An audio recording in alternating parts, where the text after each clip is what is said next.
So, all right, so let's get this thing rolling. Welcome to the Beyond the Track.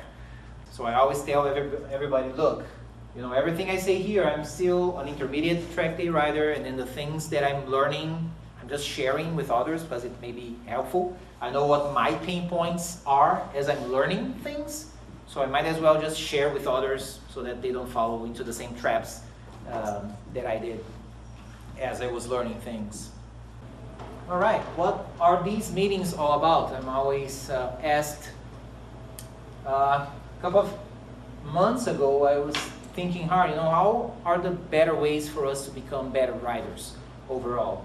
And I've identified three. One is go ride at the track, not on the street, too much gravel, incoming traffic, people on their, you know, texting on their phones, people oblivious to motorcycle riders. So just go to the track.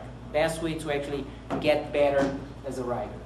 Second, as you're at the track, go to class, work with instructors, get instructors to follow you on track, and then they're gonna call you in to say, hey, that thing there, you can actually, you know, move your brake points a little bit deeper, or you need to move your body off the bike more. They're gonna give you a lot of pointers that, as the rider, you may not be seeing it, but somebody from the outside who has the eyes to see those things, they're going to tell you what you should be working on, right? So something that I'm very big on is I don't go to the track to just ride around the track, right? I want to go out there, ride and get better at it.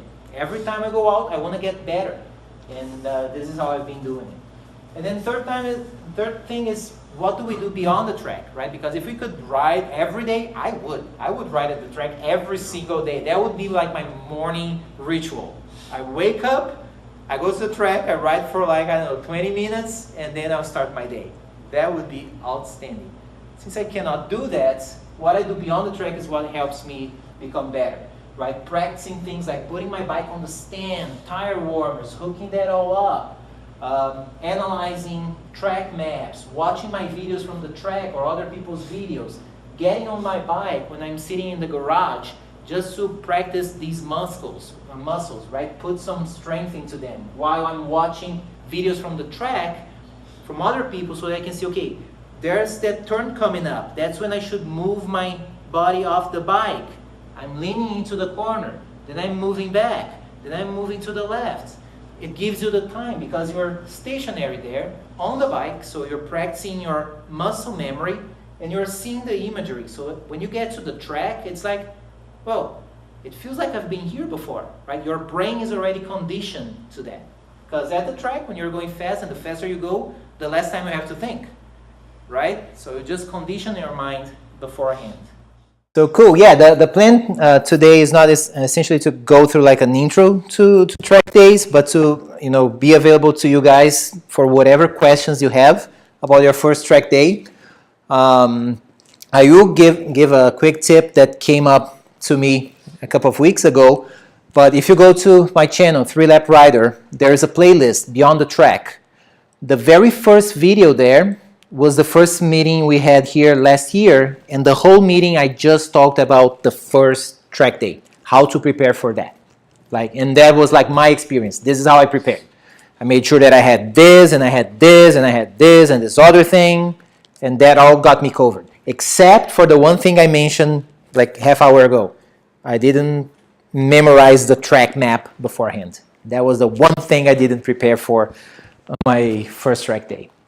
I will be sharing my experiences riding in Europe, which was pretty cool, and a lot of the things that I've learned from riding at the track I actually applied out there. A tip that I have for first timers, and since we have here Michael, who has done more track days before, how can we tell that level 1 riders are out on the track? I was hoping they put like a big orange triangle. Don't. Obviously, but the other thing you notice if you're from the outside is knowing where the track goes. That's one big thing. People trying to figure out where I need to position myself for what's coming up. So that's the right. That's one thing, right? In the track. Yeah. If you're new on the track, you have the place. They're off the line. yeah, we see people off the line because they're not thinking about the corner that's 2 corners ahead. They're thinking about the corner they can see, not necessarily where they need to be for the corner after that. And sometimes you take a different line into the corner. It's not necessarily the fastest way if that was the only corner you're going to ride, but you give a little on the entrance to that corner so you can come out where you need to for the corner that's after that. Yes, that's a very good point, and let me actually use this video to illustrate that, because at MSRH, one section that causes people a lot of grief when they are first starting is there is this section here where you go right, left, that comes in succession. When you're not used to the track, you forget, am I on that first section or on the second? Yeah. Right? Am I in third gear or fourth gear? Yeah. Yeah, and then the problem here is that when you're on the second, right, left, the thing that comes after is the long straight, the faster straight. So you want to get on the throttle. If you forget and you get on the throttle here, then you're messed up, right? Because you're coming right, left, and then here you get back on the throttle, you're gonna run wide. I mean, people just run out of the track here because they go, it's like, oh, I thought it was the long straight. No, there's still one more set of, right, left. So that's a big indication, like from level 1 riders. They're like, there's no smooth movement. It's always that, oh, that's where I'm going. Oh, there's a left turn. Oh, interesting. Right, so definitely, look up. Like I said, during round robin, which is a session where you're going to be going slow in the morning, instead of looking down, look up. Like, look ahead. It's like, okay, I'm familiar with this corner because if I look up, I can see the corner worker station there, and I can see the candy stripe starting there, and I can see there's like a tower at the end of the straight. I can see a tower which I can aim at because I know that's where I'm going, that's where I'm doing the heavy braking. Look up and find those references when you're going slow, because as you pick up pace, you're not going to have time for that. You have to have seen that before. So that's one thing. The other thing that we caught on, we have a friend who do a lot of corner working, and then she said, here's how I know when level 1 is out on the track. On the back straight, they go real fast, right? It's the faster section. They all go like this. They're looking at the speedometer. That's how, she said, that's how I can tell. They're, they've never gone that fast in their life, and then they keep looking down at the speedometer. Oh my goodness, I've never been this fast. Oh, whoa. Get my phone out. Right? Yeah, Sophie, right? Look, Mom. Don't do that. And I'll tell you, I did it. Did you? Only occasionally. I mean, your attention is wrapped up on so many other things. But I did. It takes a concerted effort to actually look down for a second. Yes. And the problem is that second, right? Because when you're going 130 miles an hour, that 1 second, man, it's like you get close to stuff real quick. There's no reason to be up behind somebody that close on track day, right? No. And the instructors will always say that. There's absolutely no reason to be that close to anybody on a track day. Right? And that was like, I remember at MSRH, I did do this. I remember like myself on the backstretch saying, oh man, that's fast. Mom, this is the fastest I've ever been on a bike, right? And then when I went to COTA the first time, which was my 5th track day ever, I was actually scared of going to COTA. Just from watching videos and hearing people say that, oh, I just did 170 miles an hour on the back straight, 180 miles. I'm like, my bike does not even go that fast. What am I going to be doing on that back straight that leads you into that, hairpin on turn 12? And then I did see myself. I remember like getting on the back straight, looking down like, man, 130 miles an hour? Oh, I'm getting pretty close to that rider ahead of me. The world goes pretty pretty fast, 130. Yes. And that was really on the beginning. When I finally realized, oh, that's why they say do not look down, because things are going to come at you so fast. And then when I've learned to actually look up, I was approaching like higher speeds without even realizing, because, if you're looking down, everything is coming at you and it looks so much faster. But when you look up, it's like, oh, I'm already there. Now it's time to brake and then make the corner and move on with life. I'll make an offer. If you need to know how fast you're going on the track, come see me. I'll give you my lap timer. You can stick it on your bike, and when you get back, you can look at your maximum speed that I you think my Right? I'll probably try and get my little camera thing. It's got GPS. Yeah, Look at it later. look at it later. My bike is incredibly slow, so I don't. Yeah, look at it later. I'd be the only person competing. That's essentially what I started doing, right? Once I've realized, okay, yeah, I should not be looking down at all. I started setting up my camera on the tank, right, where it catches my things here, and I can see on the video later when I didn't have the GoPro with the GPS on it. Now I just run that on the software, and then I can overlay Yeah. all of that. But so a tip for first timers, maybe just speedometer. Tape it up. Yeah, just tape it up. You're not gonna need it, but you're gonna feel like, oh, let me look how fast. Forget about it. Forget how fast you're going. Oh, how fast should I go in that corner? That's a good tip. Right? Just whatever you, because we feel like looking at the speed. It's like, man, on this corner, how fast am I going? Disconnected. I'll save point. I'll choose horsepower. Right?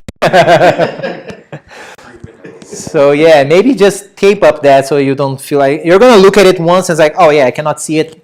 You're gonna start focusing. Is it a cycle? You said there's 7 sessions. Is it instruction, ride, feedback, or? It's a little looser than that. So it's so 7 sessions, and then they go level 3 goes out first, and then level 2, and then level 1, and then we keep rotating.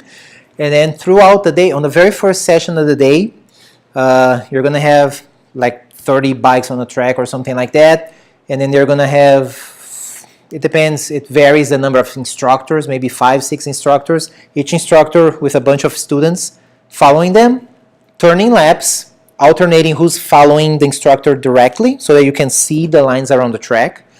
And then through the rest of the day, the instructors are going to be giving out jerseys, like colored jerseys, to indicate that, okay, you are working with instructor Joe, for instance. So he's going to be following you. You just go out to the track with a little colored jersey. You do your thing. The instructor is going to go around, follow you for a couple of laps, go after the other student. Then instructors will work in different manners. Some instructors will, tell you to pit in, and then right there on the hot pit, he's going to tell you, oh, on that corner you're doing this, do that.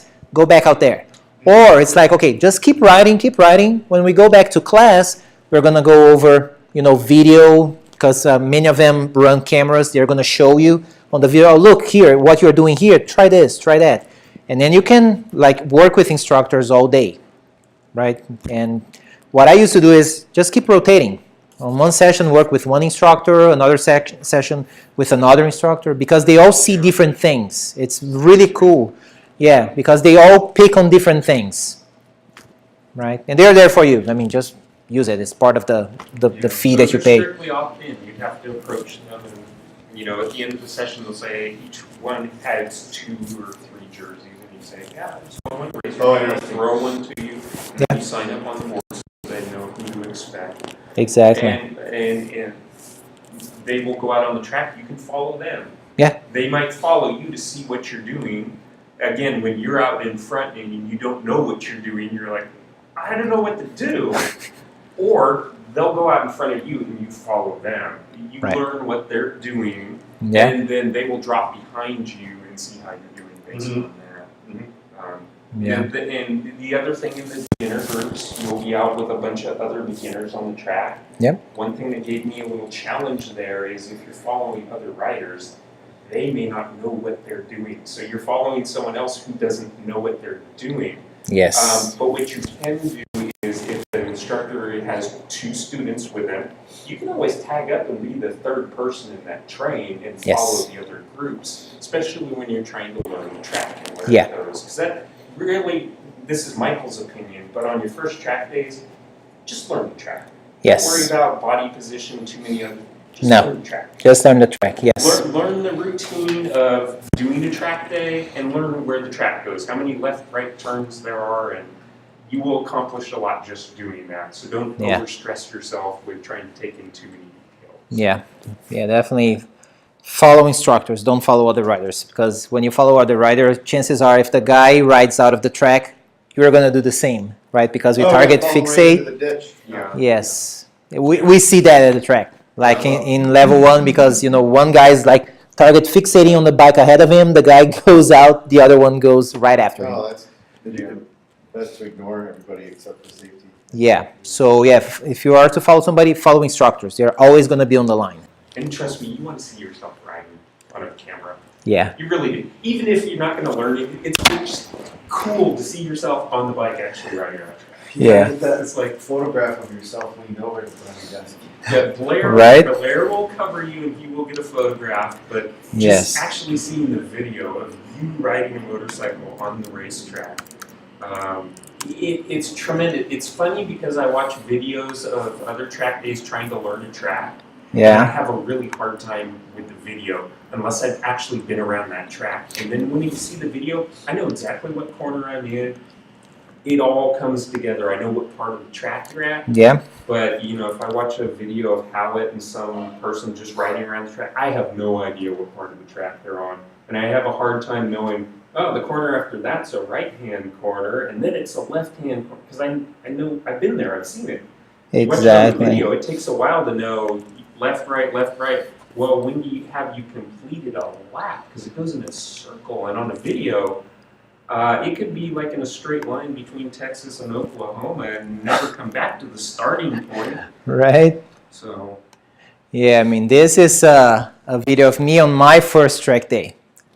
So like here, I felt I was Valentino Rossi. I was like close to dragging knee. I was looking awesome on the bike. And then I look at the video like, oh, dude, that's lame. Look at that. Right? Totally stiff, and like the bike is going one way, my body's another. Here's me like doing street riding. Oh, yeah. Look at this. I'm gonna hug this corner and I'm gonna stay on this corner. Look at this. The instructor is always on the right line. Look, where am I? Right? So on the video you actually see those things like, man, I should be here, not over there. Right? Oh yeah. Exactly. No, please. You will discover you will be riding the motorcycle and bumping the rev limiter because you've never ridden the bike that fast in your life, and it just kind of sneaks up on you that, wow, it kind of feels slow now. Exactly. That's exactly right. All right, so just moving on to this riding in Europe experience, because up until last September, the only experience I had was riding track days in Texas. Right, our little circuit here with Crescent, MSRH, Coda, that's all I knew. And then sometime last year, a buddy of mine posted on Facebook this video. Let me show you just a quick, it's a 1-minute video. He posted this, and I was like, okay, that's something I want to check out. And I'm not sure why the audio is not coming through, but it's a tour and ride or track time tour in the Alps to ride that kind of back road in the Italian Alps, right?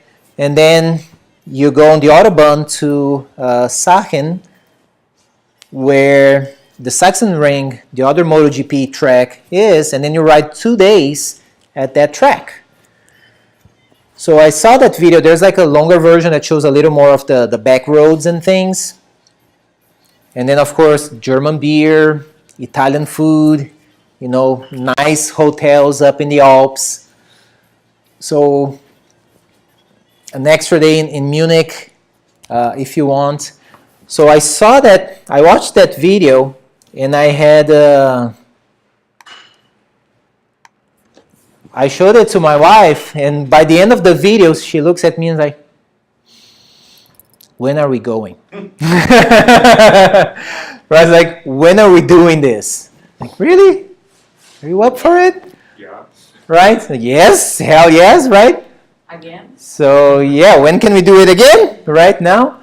So it's like, okay, that's something we want to do. We both like bikes. We love bikes, right? So I've set that as a goal last year. In January, I said, okay, what are my riding goals for the year? And I said, okay, I want to do this many track days. I want to ride these tracks. And I want to do this tour thing. I want to go to Europe, ride, you know, in Italy, in the Alps. I want to ride another MotoGP track. I want to do this. Man, it's not cheap, but heck, I only have one life to live, right? So that's a very good reason to get off bed in the morning, go to work, you know, work your butt off, and that's what I did. I set a goal, I put together a plan to make it work, I worked my butt off, and like the little thing says, I still have my butt, right? And it worked out well. So part of the plan, I knew I was going to be riding in Italy this kind of bike, which I've never done. I've never ridden a bike that big, right? And also that tall. And I was going to have my wife as a passenger. We were going to be carrying the top case, you know, with a bunch of stuff. So I go, can I do it? I don't know. And then I followed.